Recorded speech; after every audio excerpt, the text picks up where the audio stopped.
अस्सलाम वालेकुम स्टूडेंट्स। उम्मीद है कि खैरियत से होंगे। आज का जो हमारा चैप्टर है वो चैप्टर नंबर 4 है फर्स्ट ईयर का, जिसमें हम चैप्टर नंबर 4 के मोस्ट इम्पॉर्टेंट शॉर्ट क्वेश्चन करेंगे। तो सबसे पहले इसका तारुफ देख लेते हैं। रसद है चैप्टर का नाम है। पहला इसका जो शॉर्ट क्वेश्चन है वो है रसद का मफहूम। हमें पता है कि अशिया की वो खास मिकदार जो किसी खास अरसे में किसी खास जगह पर बेचने के लिए लाई जाती है रसद कहलाती है। और रसद का ताल्लुक किसान के साथ है, आजिर के साथ है, ताजिर के साथ है। ठीक है, जिस तरह हम पहले देखते थे कि तलब का ताल्लुक सारिफ के साथ था, खर्च करने वाले के साथ था, इसी तरह रसद का जो ताल्लुक है वो आजिर के साथ, ताजिर के साथ, प्रोड्यूसर के साथ, अशिया को बनाने वाले के साथ है। तो हम इसे इसकी जो डेफिनेशन है वो ये कह सकते हैं कि अशिया और खिदमात की वो मिकदार जो एक साल के अरसे में इसकी मफहूम में हम ये कह सकते हैं अशिया की वो खास मिकदार जो किसी एक खास जगह पर खास वक्त पे खास कीमत पे बिकने के लिए लाई जाए रसद कहलाती है। दूसरे नंबर पे रसद और जखीरे में फर्क बयान करें, या रसद क्या है, जखीरा क्या है।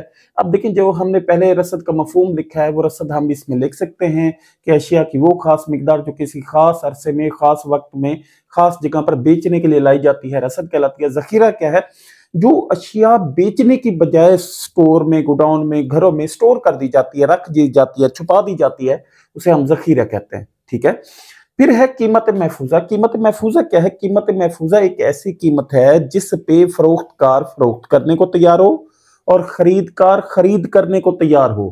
यानी कि एक ऐसी कीमत जिस पे दोनों फरोख्तकार और खरीदकार राजी हो बेचने को और खरीदने को, वो कीमत महफूजा कहलाती है। आपकी बुक में ये लिखा हुआ है कि वो कम से कम कीमत जिस पे फरोख्तकार बेचने को राजी हो और उससे कम कीमत ना करना चाहे, वो कीमत महफूजा कहलाता है। उसके बाद है कानून रसद। क्या है? कानून रसद का मतलब है कि अगर दीगर हालात बदस्तूर रहें, जब किसी शय की कीमत में इजाफा होता है रसद में भी इजाफा होता है, जब किसी शय की कीमत में कमी आती है तो रसद में भी कमी आती है। यह रसद का कानून है। तो और ज्यादा आसान कर देता हूं कि अगर दीगर हालात बदस्तूर रहें, जब किसी शय की कीमत में इजाफा होता है रसद भी फैल जाती है, और जब किसी शय की कीमत में कमी आती है रसद सिकुड़ जाती है। उसके बाद है इसके मफरूजात हैं। मफरूजात में सबसे पहले लागत पैदाइश तब्दील ना हो, कि जो अशिया हम बना रहे हैं उनमें उनकी लागत में कोई तब्दीली ना आए। दूसरे नंबर पे हमारे पास है तरीका पैदाइश तब्दील ना हो। तीसरे नंबर पे खाम माल की कीमतें तब्दील ना हो। चौथे नंबर पे है हमारे पास के मशीनरी की कीमतें तब्दील ना हो। पांचवें नंबर पे है हमारे पास मुल्क के कुदरती वसाइल तब्दील ना हो। अगर इनको आप डिटेल से देखना चाहें तो मेरी इससे पहले वाली वीडियो है कानून रसद, उसमें इनको वजाहत के साथ ही बयान किया गया है। लेकिन यहाँ पे क्योंकि शॉर्ट क्वेश्चन है 2 नंबर का, तो हम इसे सिर्फ हेडिंग्स के तौर पे ही लिखेंगे। कानून रसद की मुस्तशनियात हैं, ये भी उधर एक्सप्लेन है, लेकिन इधर हम सिर्फ हेडिंग के तौर पे 4 इसकी हेडिंग जो अक्सर शॉर्ट क्वेश्चन में एनुअल पेपर में पूछी जाती हैं। जर नकद की जरूरत, गैर मुल्की गैर मुस्तहकम मुल्की हालात हैं, फौरी नकल मकानी है, या ज़राए नकलो हमल है कि राह में रुकावट है। ये दोनों शॉर्ट क्वेश्चन मैंने एक्सप्लेन किया हुआ है लॉन्ग क्वेश्चन में कानून रसद और इसके मफरूजात और मुस्तशनियात में। अगर डिटेल से देखना चाहते हैं तो दोनों शॉर्ट क्वेश्चन को उधर देख सकते हैं। ठीक है जी। उसके बाद है रसद की तफाइली मसावात। हमें पता है रसद का कीमत के साथ डायरेक्ट ताल्लुक है। अगर रसद बढ़ती है तो उसकी वजह क्या है? कीमत है। कीमत बढ़ने के साथ रसद भी बढ़ जाती है, और कीमत कम होने के साथ रसद भी कम हो जाती है। मैं आपको इसकी तफाइली मसावात यूं समझा सकता हूं कि quantity supply is equal to function of price. ये इसकी तफाइली मसावात है। बोर्ड मार्कर था तो।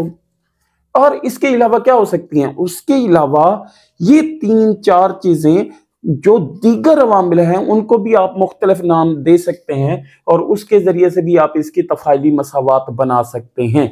जैसे अगर मैं करना चाहूं तो quantity supply is equal to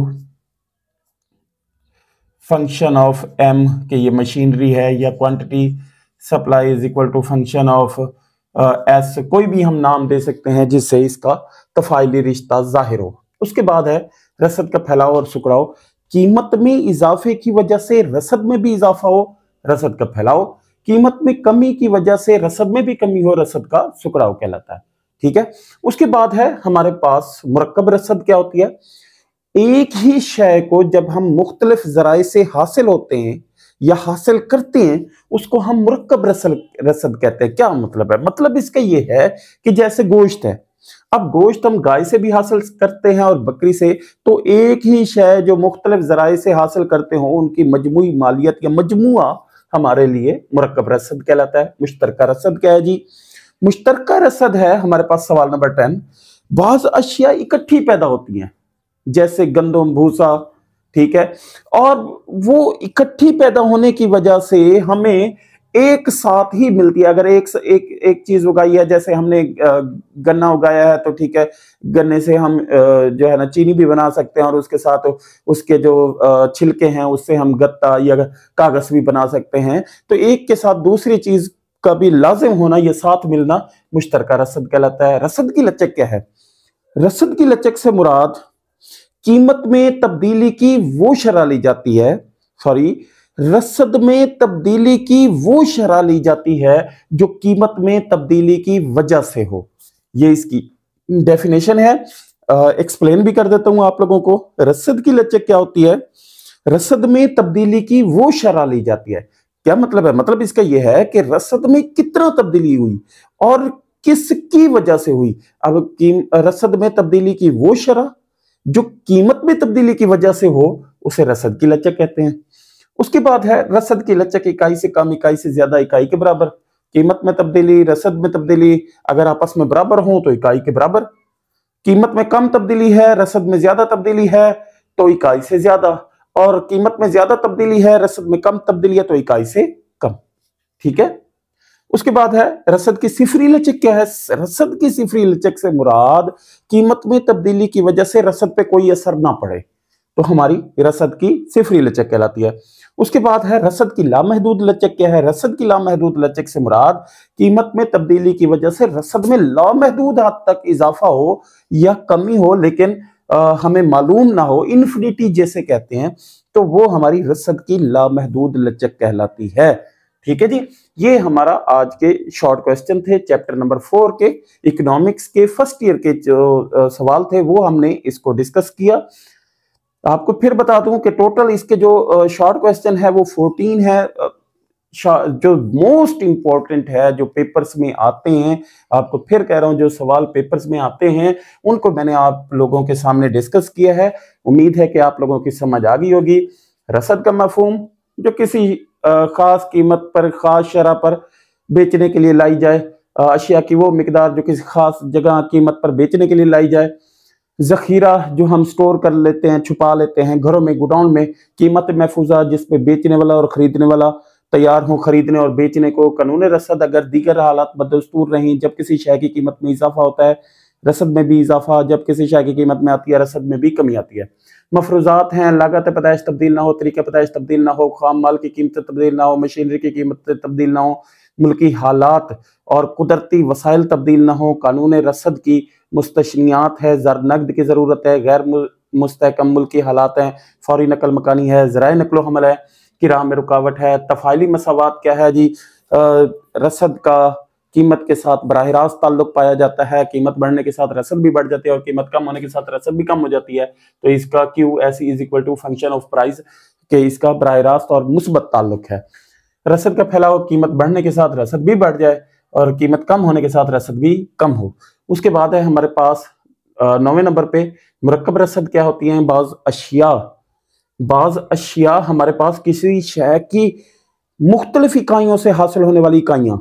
मुख्तलिफ इकाई क्या है? हमारे पास जैसे एक गोश्त है, एक ही चीज है, लेकिन वो गाय से भी हासिल हो सकता है, वो बकरी से भी हासिल हो सकता है। मुश्तरका रसद क्या है? बाज़ अशिया इकट्ठी पैदा होती हैं, गंदों में भूसा है। रसद की लचक क्या है? रसद में तब्दीली की वो शरह ली जाती है जो कीमत में तब्दीली की वजह से हो। उसके बाद है रसद की लचक इकाई से कम, इकाई से ज्यादा। रसद की लचक इकाई से कम, इकाई से ज्यादा, इकाई के बराबर। कीमत में तब्दीली रसद में तब्दीली बराबर हो तो इकाई के बराबर। अगर कीमत में कम कीमत में कम तब्दीली हो, रसद में ज्यादा तब्दीली हो तो इकाई से ज्यादा, और कीमत में ज्यादा तब्दीली हो रसद में कम तो इकाई से कम कहलाती है। उसके बाद है रसद की सिफरी लचक है। रसद की सिफरी लचक में हम ये देखते हैं कि कीमत में तब्दीली की वजह से रसद पे कोई असर न पड़े। उसके बाद है रसद की लामहदूद लचक है। कीमत में मामूली सी तब्दीली या ज्यादा इजाफे की वजह से या ज्यादा कमी की वजह से रसद में बहुत ज्यादा मिकदार में तब्दीली वाक़ हो तो वो रसद की लामहदूद लचक कहलाती है। लास्ट टॉपिक हमारा रह गया 15 पे, वो है रसद का गिरना और रसद का बढ़ना। रसद का गिरना क्या है? कीमत के अलावा दीगर अवामिल की वजह से अगर रसद में कमी आए, रसद का गिरना, और कीमत के अलावा दीगर अवामिल की वजह से अगर रसद में इजाफा हो, इसे रसद का बढ़ना कहते हैं। अगर इस सवाल को डिटेल में देखना चाहते हैं तो देख सकते हैं, उसके लिए भी मेरी वीडियो इसमें लॉन्ग क्वेश्चन के लिए लगी हुई है इसी यूट्यूब चैनल पे, ठीक है। रसद का गिरना और बढ़ना उधर देख सकते हैं। टोटल 15 क्वेश्चन है। तो हम ये देखते हैं कि अगर रसद है, रसद का गिरना क्या है?